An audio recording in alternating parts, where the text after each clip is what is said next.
عبداللہ بن مبارک رحمۃ اللہ علیہ ایک بہت بڑے اللہ والے گزرے ہیں، ایک بہت بڑے محدث گزرے ہیں۔ فرماتے ہیں کہ ایک مرتبہ میں حج کے لیے گیا تو وہاں مجھے حضور صلی اللہ تعالیٰ علیہ وآلہ وسلم کا دیدار نصیب ہوا۔ میرے محبوب صلی اللہ تعالیٰ علیہ وسلم نے ارشاد فرمایا، مبارک جب واپس جانا بغداد کے اندر تو بہرام مجوسی کو میرا سلام کہنا اور یہ کہہ دینا کہ پروردگار آپ سے راضی ہے۔ فرماتے ہیں میں حیران ہوا کہ وہ مجوسی ہے اور اس کو اللہ کے حبیب علیہ الصلوۃ والسلام سلام بھیج رہے ہیں۔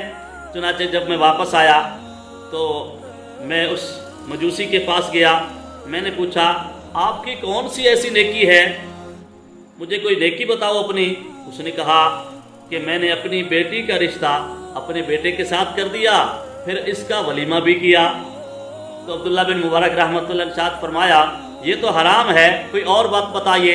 اس نے کہا میں نے اپنی بیٹی کے ساتھ نکاح کیا اور پھر میں نے ولیمہ کیا، یہ اچھی بات ہوگی شاید۔ عبداللہ بن مبارک رحمۃ اللہ ارشاد فرمایا یہ بھی حرام ہے۔ پھر کہا کوئی اور بات بتائیے۔ اس نے کہا ہاں ایک اور بات ہے کہ ایک مرتبہ میں گھر میں موجود تھا، رات کا وقت تھا، ایک مسلمان عورت آئی اور میرے چراغ سے چراغ جلا کے گھر جا رہی تھی۔ چنانچہ جب چراغ جلا کے دروازے پہ پہنچتی تو میں بجھا دیتا تھا۔ 3 مرتبہ اس نے ایسا کیا اور میں نے اس کا چراغ بجھا دیا۔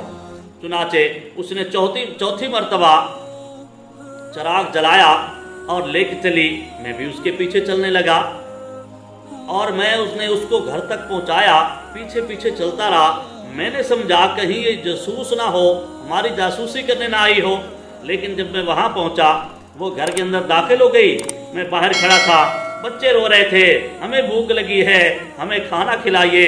ان کی والدہ کہنے لگی میں پروردگار کے ہوتے ہوئے کسی غیر کے سامنے ہاتھ نہیں پھیلا سکتی، میرا جی نہیں چاہتا کہ میں کسی غیر کے سامنے ہاتھ پھیلاؤں۔ وہ مجوسی کہتا ہے جب میں نے یہ بات سنی میں گھر کے اندر آیا اور گھر کے اندر آ کے میں نے کھانا لیا اور ان بچوں کو لا کے دیا، پھر مجھے آرام آیا تو حضرت عبداللہ بن مبارک رحمۃ اللہ ارشاد فرمایا ہاں آپ کی یہی نیکی ہوگی جو پروردگار کو پسند آئی۔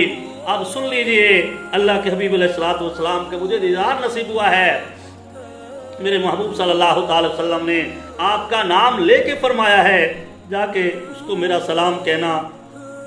اس نے کہا اگر محبوب صلی اللہ تعالی وسلم نے میری طرف سلام بھیجا ہے پھر آپ گواہ ہو جائیے، سن لیجئے اشہد ان لا الہ الا اللہ واشہد ان محمدا عبدہ ورسولہ۔ اس مجوسی نے کلمہ پڑھا اور مسلمان ہو گیا۔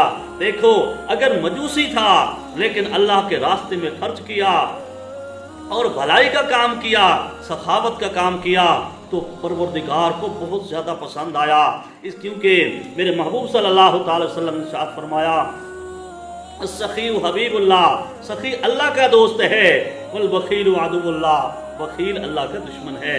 تو اللہ سے دعا ہے کہ اللہ تعالی ہمیں اپنے دوستوں میں شامل فرمائے۔ وآخر دعوانا الحمدللہ رب العالمین۔